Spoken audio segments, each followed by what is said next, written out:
Friends, Radhe Radhe. कैसे हैं आप सभी लोग? आई होप आप सभी लोग बहुत अच्छे होंगे, स्वस्थ होंगे और मज़े कर रहे होंगे। और मैं भी बहुत अच्छी हूँ। और आज मेरा लक्ष्मी माता का फास्ट आज से स्टार्ट है, जो कि 16 दिन के होते हैं। तो मैं भी आपको बस जल्दी से दिखाऊंगी कि लक्ष्मी जी की पूजा मैं कैसे करती हूँ। सबका देखो अलग अलग तरीका होता है। तरीका साथ भी हो, एक जैसा भी हो ना, चाहे सबको पता है कि कैसे पूजा करनी है, लेकिन फिर भी कुछ ना कुछ चीज़ें बदल जाती हैं सबके हिसाब से। तो मैं भी आपको दिखाऊंगी, अपने साथ लेके चलूँगी अपने पूजा घर में कि मैं कैसे पूजा करती हूँ। तो आप मेरे साथ बने रहना और पूरी वीडियो को ज़रूर देखना और चैनल को शेयर सब्सक्राइब करना ना भूलें और मेरी वीडियो को लाइक और शेयर ज़रूर करें। तो भी चलते हैं हम पूजा करने के लिए। और मैं नहा के आ चुकी हूँ, बाल मेरे भी थोड़े थोड़े गीले हैं, ज़्यादा तो नहीं है। तो चलते हैं बस पूजा करने के लिए।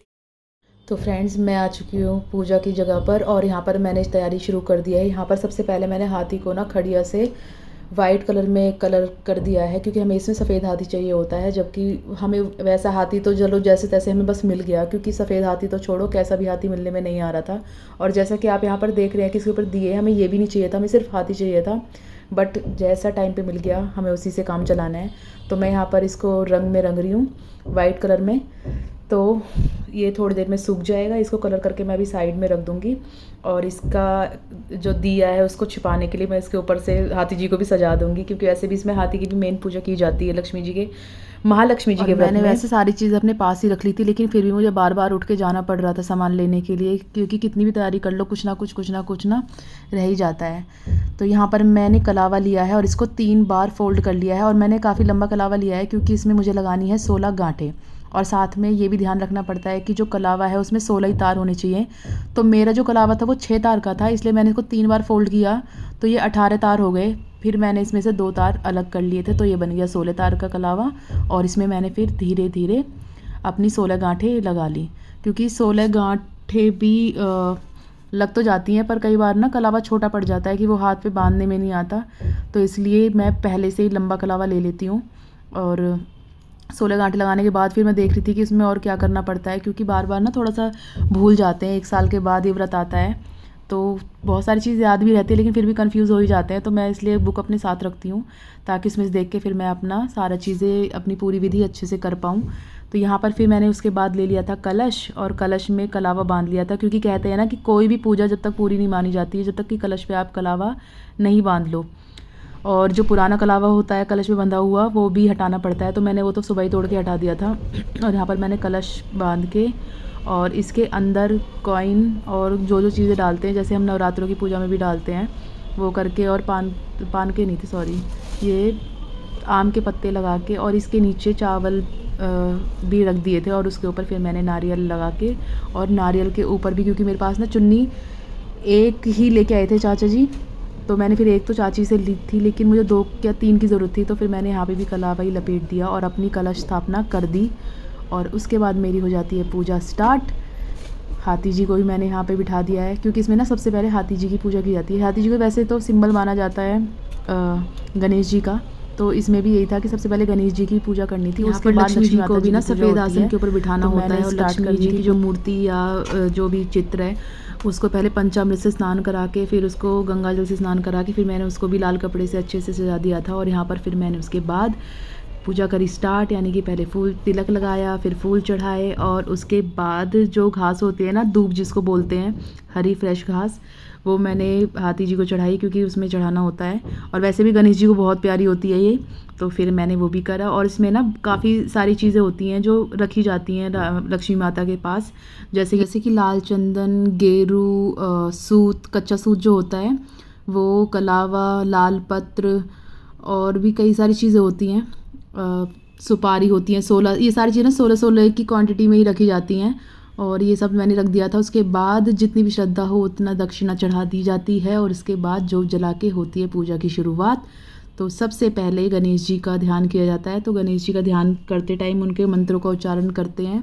और उसके बाद हम पढ़ते हैं लक्ष्मी माता की कहानी। लक्ष्मी माता की कहानी ना, जो हम नॉर्मली शुक्रवार की जो कहानी होती है उससे बिल्कुल डिफरेंट है, क्योंकि हर पूजा में देखो सबकी एक न एक कहानी होती है। तो यहाँ पर 2 कहानियाँ हम पढ़ते हैं।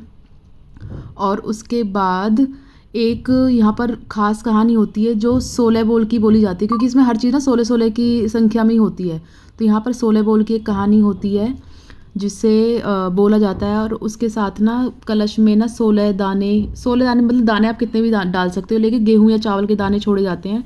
तो क्योंकि ना 16 बार कहानी बोलते बोलते ना ध्यान नहीं रहता कि कितनी हुई हैं और कितनी नहीं हुई, कई बार ज़्यादा या कम हो सकती है, तो इसलिए मैं तो ना 16 ही दाने गिन के लेती हूँ अपने हाथ में गेहूँ के, और फिर कहानी पढ़ते पढ़ते कलश में एक एक दाना डालती रहती, ताकि मेरी ना संख्या में कोई गलती ना हो और वो 16 बार ही बोली जाए, जैसा कि मैं यहाँ पर बोल रही हूँ, आप सुन सकते हो। सुनो महालक्ष्मी देवी रानी हमसे कहती तुमसे सुनते 16 बोल की कहानी। अमोती दमोती रानी पोला पर ऊँचो से परपाटन गाँव जहाँ के राजा मगध सिंह दमयंती रानी कही कहानी सुनो महालक्ष्मी। अमोती दमोती रानी पोला पर ऊँचो से परपाटन गाँव जहाँ के राजा मगध सिंह दमयंती रानी कही कहानी सुनो महालक्ष्मी देवी रानी हमसे कहती तुमसे सुनते 16 बोल की कहानी। अमोती दमोती रानी पोला पर ऊँचो से परपाटन गाँव जहाँ के कही कहानी सुनो महालक्ष्मी देवी रानी हमसे कहती तुमसे सुनते। तो फिर उसके बाद बस लक्ष्मी जी की चालीसा और उसके बाद आरती स्टार्ट करती थी, लेकिन उससे पहले हमने गणेश जी की आरती की थी।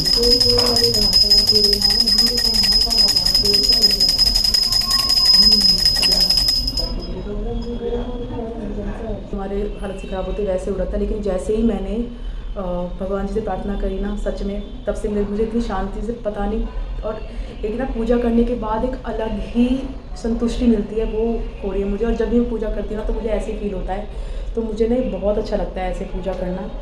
और मैंने पूजा कर ली है, और मैंने तो भगवान से अपने लिए तो प्रार्थना मांगी है, साथ साथ में आप लोगों के लिए प्रार्थना मांगी कि भगवान माता रानी मुझ पर भी प्रसन्न हो और आप सब लोगों पर प्रसन्न हो, और जैसे मेरी भी इच्छा पूरी करे और आप सबकी जो भी मनोकामनाएं हैं, जो भी इच्छाएं हैं, माता रानी करे आपकी भी पूरी हों।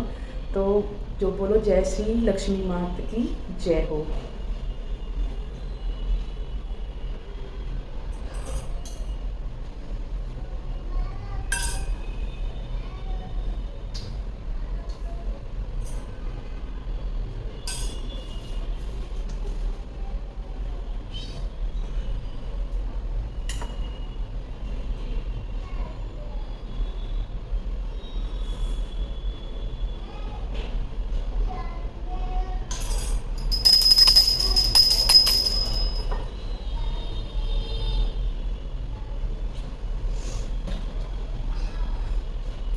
तो क्योंकि मैंने भोग भी लगा दिया है, तो अभी मैं जाऊंगी सूरज को जल देने के लिए, क्योंकि इसमें क्या होता है ना कि जब हम कहानी सुनते हैं 16 बोल वाली, तो जो पानी होता है इसमें गेहूँ डालते हैं, वो हम जाते हैं सूरज को जल देने के लिए, और शाम को जब व्रत भी खुलेगा ना तो वो भी चंद्रमा जी को अर्घ देने के बाद ही खुलेगा।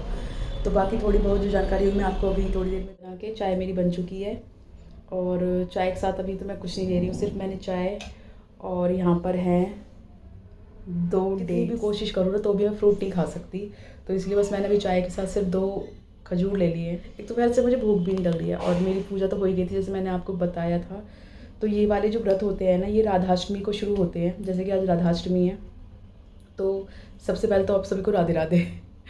तो राधाष्टमी है, राधाष्टमी से शुरू होकर ये 16 दिन के व्रत होते हैं, और जब ये श्राद्ध वाली जो अष्टमी आती है ना, उसमें शुक्ल पक्ष की जो अष्टमी आती है उसमें इसका उद्यापन होता है 16 दिन बाद। लेकिन कई बार ये 17 दिन का भी होता है और 15 दिन का भी होता है, तो इस बार ये 14 दिन का पड़ रहा है, क्योंकि बीच में तिथियों का उलटफेर होता है ना, तो उसमें कम ज़्यादा हो जाते हैं।